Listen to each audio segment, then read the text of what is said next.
Hey folks, what's up? So yeah, in this video, I want to talk about two pretty cool bugs I recently found in Android apps, and together, they got me a $2,000 bounty. Not bad, right? The first one was in this simple educational app. You know, the kind where you read chapters, take quizzes, earn points. Now the second one, oh man, this one was wild. A critical account takeover in a major app, full access. No user interaction needed, just one insecure API response, and boom, you could own any account. I'll show you exactly how. So yeah, let's break them down one by one. And trust me, this one was super fun to exploit. Alright, so I was checking out this simple educational app. Pretty standard stuff. It used OAuth for login, and once you're in, you could read articles, go through chapters, and take quizzes to earn points. Each quiz had 3 levels, and after finishing, you got 2 options. Either retry the quiz to improve your score, or hit reveal answer to just see the correct ones. But there was a catch. Once you revealed the answers, you weren't allowed to retry that quiz again. Sounds like a fair system, right? But then, I tapped on reveal answer and saw it triggered a neat little HTTP request. So yeah, here's what I saw in Burp Suite. The request was hitting this endpoint, v1quiz/show answers. Now look closely. It had a few interesting parameters, like name equals and level equals. And the response? Yeah. The server just dumped all the correct answers right there.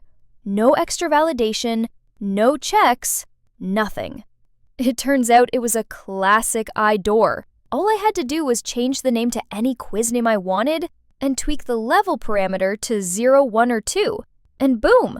The response gave me every answer for that quiz level.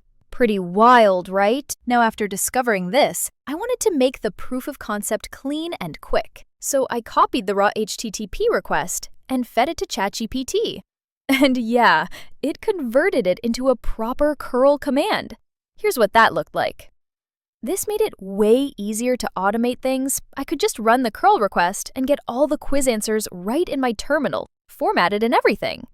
And yeah, after I reported the issue, I got rewarded with 30,000 rupees, which is roughly 350 USDs.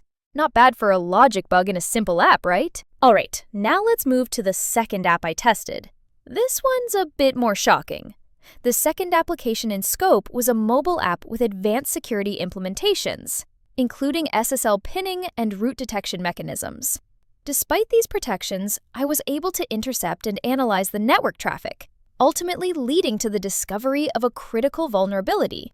So after spending some time exploring the app, I eventually headed to the Forgot Password section.